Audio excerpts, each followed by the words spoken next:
Presidents Eisenhower, Ford, Reagan, and Clinton all claimed to quote this one individual. So did Hillary Clinton in her presidential debate with Donald Trump. The only problem is they misattributed the quote. They've claimed it came from Alexis de Tocqueville. Now, I looked him up. I've read the book, Democracy in America, and the quote's not in there. But de Tocqueville wrote an amazing book. He traveled across the United States and then went home, and in 1835 wrote the book Democracy in America. People wanted to know, how did this fledgling nation become so powerful so quickly? And he learned a lot about the American people. And he was a French aristocrat, diplomat, sociologist, political scientist, political philosopher, and historian. Brilliant guy. And they're all quoting him, except he didn't say it. In fact, people have been attributing this quote to de Tocqueville since the year 1886 and to others as far back as 1835. Now, why? Why is it so enduring?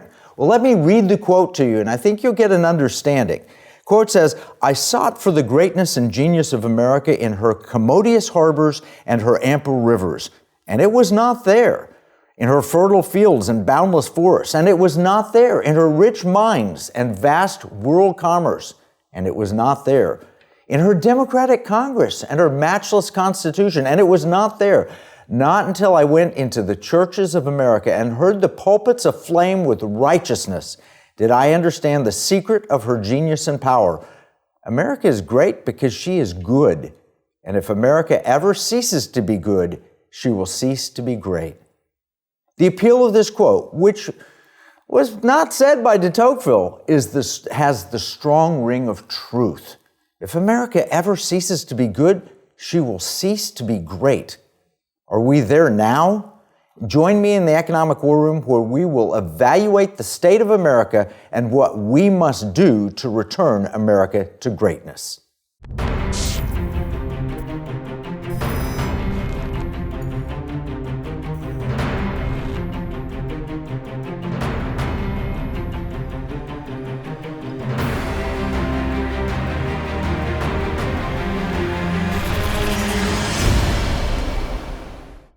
America's sick, or maybe I should say ill.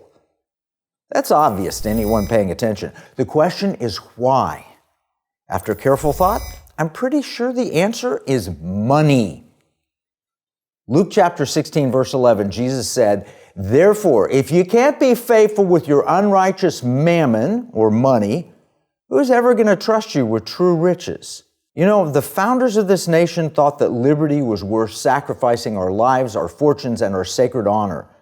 It was not all about the money. That may have been true then, and also perhaps for much of American history. For example, we've spent literal fortunes to liberate Europe, and all we asked for was land to bury our dead. But post-war, post-World War II, something happened. Eisenhower warned us of a military-industrial complex where people would make money from war rather than reluctantly using war to produce liberty. His farewell speech, the one from America's wartime general and peacetime president, was given over 60 years ago. But when you look back, it's obvious how important his warning was.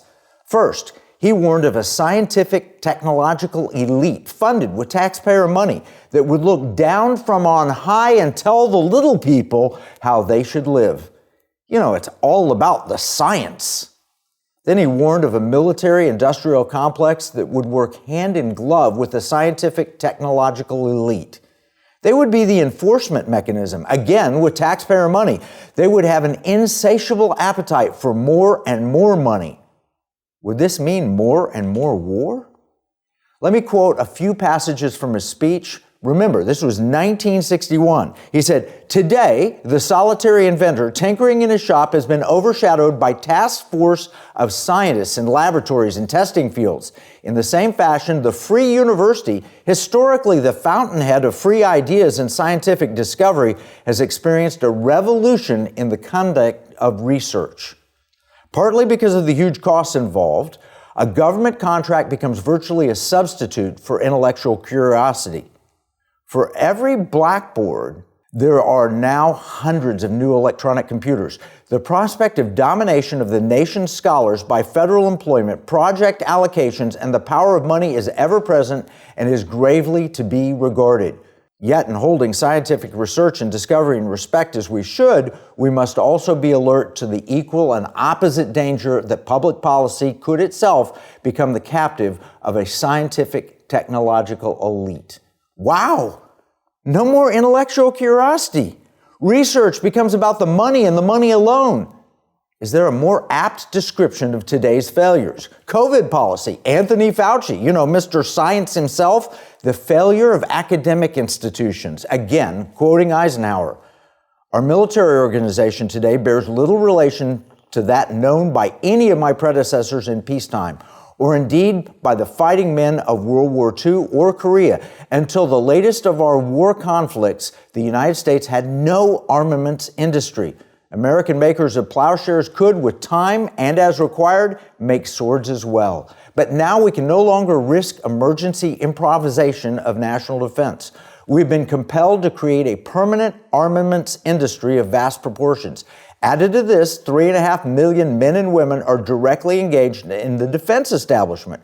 We annually spend on military security more than the net income of all United States corporations. The conjunction of an immense military establishment and a large arms industry is new in the American experience. The total influence, economic, political, even spiritual, is felt in every city, every state house, every office of the federal government. We recognize the imperative need for this development, yet we must not fail to comprehend its grave implications. Our toil, resources, and livelihood are all involved. So is the very structure of our society. In the councils of government, we must guard against the acquisition of unwarranted influence, whether sought or unsought, by the military-industrial complex. The potential for the disastrous rise of misplaced power exists and will persist. We must never let the weight of this combination endanger our liberties or democratic processes. We should take nothing for granted.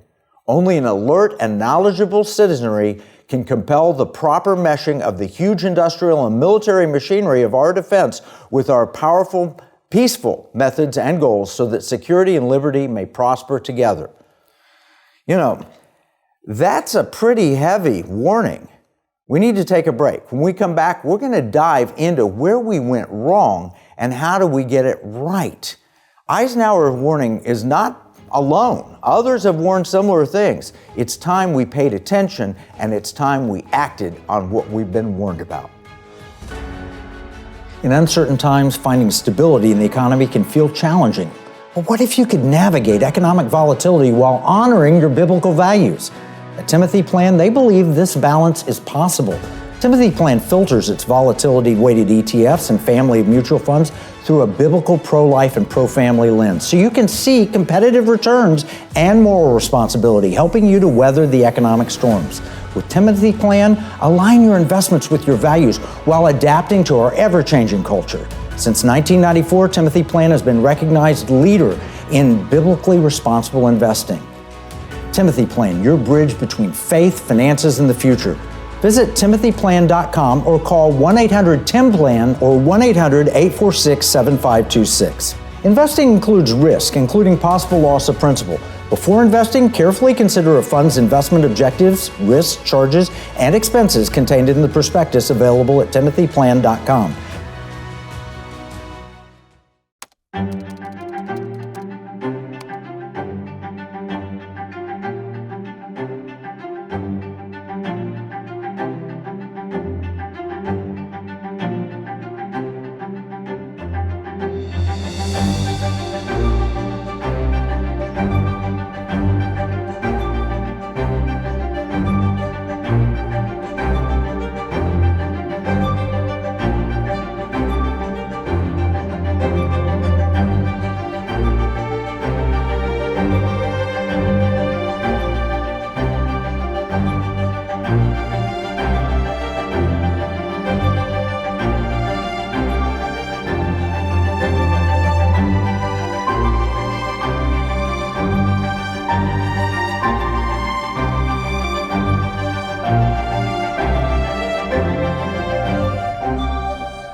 Follow the money is a common American phrase. It sums up the explanation as to why we no longer get the highest quality food, why people produce pornography and deal drugs, why our politicians accept bribes. Ever wonder how someone goes to Washington, D.C. broke and emerges so wealthy on a government salary? And we're not allowed to question it. Why is our border porous? You know, so-called charities make literal fortunes by opening the border and caring for the immigrants. And human traffickers, often drug cartels, make fortunes providing passage to and into the United States. Why do we have dozens of new vaccines? Is it solely science, or is there a huge money component? Name a problem we're facing and then think about the role of money. Here's a question. Why did both President Trump and President Biden spend a combined $11 billion campaigning in the year 2020 for a job that pays $400,000 a year? You know, they're going to pay even more in 2024. The truth is that money is what drives America, and that is how we have lost our way. Take the war in Ukraine. We're told it's about stopping the next Hitler. Maybe that's right. But did you know, according to the Washington Post, Ukraine's aid's best kept secret, most of the money stays in the USA. Here's a quote. Of the $68 billion in military and related assistance that Congress has approved since Russia invaded Ukraine, almost 90% is going to Americans, one analysis found. Now that may be okay. We want to be the suppliers of arms. We want to be the best at it and so forth. But remember the Eisenhower Warning. And if you raise questions about Ukraine, you're silenced or you're labeled a Nazi. Why? It's all about the money. But here's the problem. We've lost our first love as a nation. Our first love was that of liberty. You know, the quote I gave you from supposedly de Tocqueville, it wasn't from him, but it was about the goodness of America is what created the greatness of America. Well, how good is it when you're money grubbing? You know, we're the wealthiest nation in the history of the world, but we have a reported national debt of $34 trillion. Now, in the Bible, in Deuteronomy, it's a book in the Old Testament, chapter 28, it describes nations that are under a blessing and nations that are under a curse. The blessing, that's when you follow after God, that you take care of your neighbors and, the love things, doing the things that are in the Ten Commandments and being obedient to God. Well, what you get when you're a nation under blessing is you're able to lend to many nations, but borrow from none. That's a nation under blessing. You have peace. You don't have plagues. There's holiness in the land. There's general and widespread prosperity. It's not just for the elite, but everybody prospers and succeeds in a nation under blessing. Is that happening in America today? I don't think so. How about a nation under curse? Well, a nation under curse suffers continual war, plagues. They're plundered from without. There's debt, massive debt, and you can't repay it. There's misery. And here's a quote. It says, "The alien who lives among you will rise higher and higher while the citizens fall lower and lower. And other nations invade you and take your stuff." Now, which of these are we seeing happening in America today? All of them. Isn't it obvious what's happened? America has ceased to be good, and therefore we are no longer great. Yeah, we're the wealthiest nation in the history of the world. We're also the most in debt of any nation in the history of the world. We've not been faithful with our unrighteous mammon. We're no longer using just weights and measures. You know, the travesty of our money supply, how it's printed from nothing. 10 years after Eisenhower's speech, our economy was so bad that then President Nixon tried to fix it by ending the gold standard. What happened in between Eisenhower and Nixon? You know, he was president, Nixon was vice president. 10 years later, Nixon was president. So what happened in between them? We had Kennedy and Johnson. We had a war on poverty at home and a war in Vietnam. In both cases, the scientific elite and the military-industrial complex found ways to profit. Ending the last vestiges of the gold standard in 1971 was supposed to be a temporary measure. Indeed, it opened up the opportunity for a financialized economy where rich people could make money off money, and prices soared. In fact, the dollar's lost nearly 90% of its purchasing power over the last half century, and yet the wealthy have gotten even wealthier. You know, I covered this in my book, Pirate Money, on page 133 to 134, where I described what financialization is. It's basically making money off money and not off hard work or producing something of value for the economy. It really has created a problem. What's worse, we've fallen into the very trap that Eisenhower warned us about. Before Eisenhower, the Bible also warned us in 1 Timothy 6:9, which says, "Those who seek to get rich fall into temptation and a trap, and many foolish and harmful desires that plunge people into ruin and destruction." That's what's been happening in America. You know, our founders, they didn't seek to get rich. They knew they would probably have their wealth stripped from them, but they wanted to ensure liberty for future generations. They didn't seek to get rich. They didn't fall into a trap. But my friends, this is the sin of America. We've sought to get rich and we've fallen into that trap. You know, the next verse in Timothy warns us that the love of money is the root of all sorts of evil. Think about what we're doing as a nation. Is it so a few elite can get wealthier and more prosperous? Unfortunately, I think that technological elite, the science community, the military-industrial complex, I think that's what they're after. No wonder America is so lost. This is the problem that we're facing when we have no longer worried about opportunity and creating opportunity, but we lie to the people and offer them, instead of equal opportunity, we offer them equality of outcome. Well, why would we do that? So that we can control them. It doesn't get the best and the brightest. What it does is it says, hey, you stupid people, you sit down, shut up, and we'll give you your allowance. We, the smart people, the elite, we'll run everything. We know what we're doing, and if you disagree with us, you're cut off, you're silenced, you're cast out. But if you go along, you'll get your payments. Is that not the social credit scores from China? Is that not, if you go along with what the elite tell you, then you get your stipend and you can enjoy a nice and decent life? That's not what America was created for. That's what it was like in England, by the way, when they left to come to America, because, hey, you'd have to go along with the religion of the king. No freedom of religion, no freedom of speech, no freedom of assembly, none of those things. Now, we're going to have to take another break. When we return, we'll talk about not just how we got into this mess, but we'll talk about how we can have a way out. Here's a $10 bill. It's got the picture of Alexander Hamilton on the front of it. You know, it's kind of sad. When I was 10 years old, everything that I could buy for $1 now costs about $10. That's the cost of inflation. It's just paper. It's not backed by anything. You can't exchange it for gold and silver. You used to, but you can't do that anymore. And that's unfortunate. You know, pirates wouldn't accept this. Pirates, they wanted gold and silver.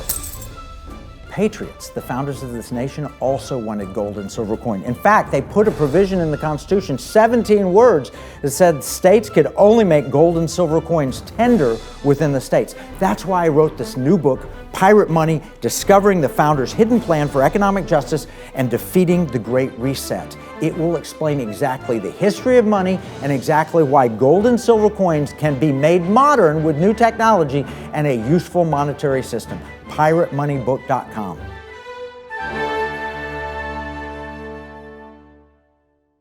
I'm Kevin Sorbo. When you spend money, you consider who you're buying from and the causes they support. If you don't, then you're likely supporting companies that are trying to destroy our country and take away our freedoms. Patriot Mobile is America's only Christian conservative wireless provider.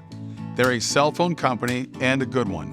They offer nationwide coverage on the best 4G and 5G networks, along with 100% US-based customer support. But here's the deal. Patriot Mobile's mission has nothing to do with cell phones. They carry out their mission by giving back millions of dollars every year to Christian conservative causes that are actively engaged in the fight to save America. Voting is no longer enough to beat the woke. We have to band together, support like-minded companies, and vote with our dollars. That's how we win.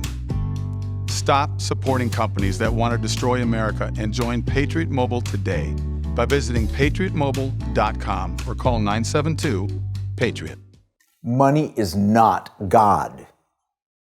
But America has tried to make it so.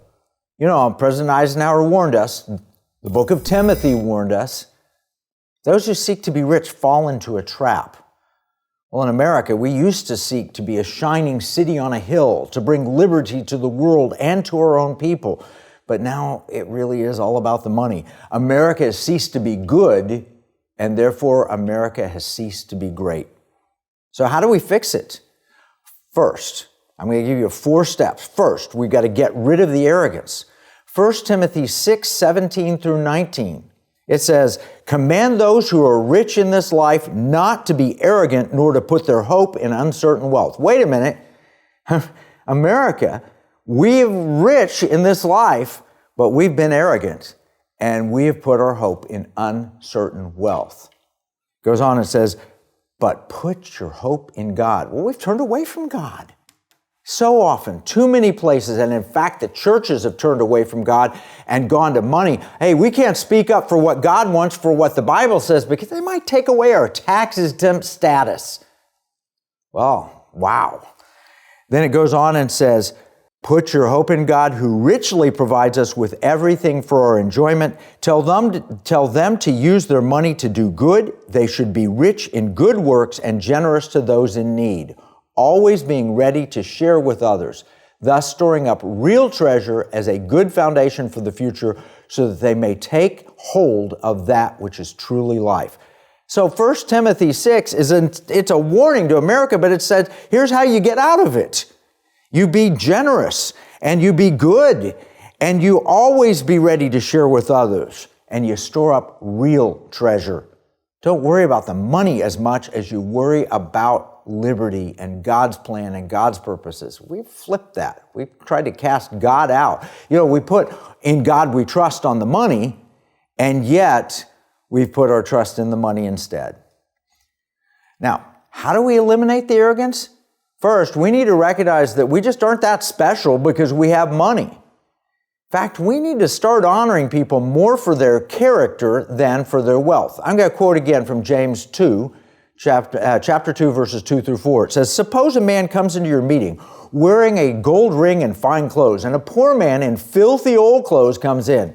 If you show special attention to the man wearing fine clothes and say, 'Here's a good seat for you,' but say to the poor man, 'You stand there or sit on the floor by my feet,' have you not discriminated amongst yourself and become judges with evil thoughts?" And we've got a friend, he's passed on, he's in heaven now. His name is Richard Hedrick. We featured him in episode 59, and he wrote a book titled "America's Churches Through the Eyes of a Bum." Richard was very wealthy, you know, Rolls Royce, private jet, had his own private island. The guy's truly wealthy, but he would visit churches as a believer in Christ, and he'd put on filthy clothes and go in and act like a bum to see how people treated him. And then he'd get up and preach that Sunday morning, because the pastor wanted the multi-millionaire to come and share secrets of success in the church, which he did. And the secret is to love people. Brilliant, wonderful guy. So that is the second thing, is that we need to recognize character more than we do wealth. The third thing we need to learn to do is to trust God more than we trust money. You know, God can make you rich at any time. Money means nothing to God. You think, oh, I'll give my money to God. You think God needs your money? God can pull money out of a coin, out of a fish's mouth. God can cause you to discover gold or oil or anything else in the ground. God doesn't need your money. He owns all of it. It's nothing to him. In fact, there was a young man who came to Jesus in Mark chapter 10, and he was very wealthy. And he came to Jesus and he said, "I've followed all the commandments since my youth. Now I'm here to follow you." And Jesus said, "Okay, one thing you lack. Go get rid of the money, sell everything you've got, give to the poor, and then you can come qualify. Then you'll be qualified to come and serve me." That's pretty funny. We think we've got to get rich before we can serve God. God wants you now. He wants your heart. It's not about your money. Or Matthew chapter 6, where Jesus says, "Don't lay up for yourselves treasures here on earth, where moth and rust destroy and thieves break in and steal. But lay up for yourselves treasures in heaven, where neither moth nor rust destroys and where thieves do not break in and steal. For where your treasure is, there your heart will be also." America, our treasure's been in our money, and our heart's in our money. There's nothing wrong with having wealth, but it's wrong to lay it up for yourself. If you're going to accumulate wealth, do it so that you can give to other people and provide. It's good to provide for your family. It's okay to have nice things, but it's not okay to purpose and put your heart in your money and make that your treasure. James chapter 5 says, "You rich people should weep and howl. You're miserable. Your clothes are moth-eaten. Your money is worthless." Why? You heaped up and held on to treasure rather than paying your workers. Why? Because you trusted your money more than you trusted God. That's James 5, my paraphrase. This we call the economic war of the heart. Your choice. Do you want to trust your money or do you want to obey God? God made money. It's very useful, but it is not the goal. Money should be a tool or a weapon. You can give it away, you can spend it, or you can invest it, but you need to keep it moving. You shouldn't bury it. Remember, Jesus warned the servant who buried the talent. That's the one that was cast out. You should use your money to advance liberty, security, and values. Those are the true riches. You know, Luke 16:11, if you're faithful with your money, God will put you in charge of true wealth. Eisenhower gave us a warning. Now, this is going to be the subject of my next book. It's going to be out this year. It's titled The Economic War of the Heart. If we want America to be great, then America must once again become good. And to do that, we have to first get the money part right. And that's the purpose of this program. People ask me all the time, how do I protect my money? That's the wrong question. The right question, how do I use my money to get true riches? That's why we started the NSIC Institute. That's why we help people invest for liberty, security, and values, and not ESG. So you need to find proper investments. You need to get a financial advisor who can help you invest in liberty, security, and values. Learn more at nsic.org. You need to start giving in line with your values. And you need to start spending in line with your values. That's why we had Patriot Mobile we featured, and we featured Public Square, ways that you can give, spend, and invest. And by the way, one of our sponsors, Timothy Plan, watch the commercial about that because that's about lining up your investments with your values. Now, we're going to summarize all of this in our free economic battle plan. Every week, we produce an economic battle plan that says, this is what we talked about, here's the problem, here's some solutions, here's an action plan of what you do about it. You can get that free economic battle plan at EconomicWarRoom.com. Remember, what we see as a marketplace, our enemies view as a battle space. This is Kevin Freeman from the Economic War Room.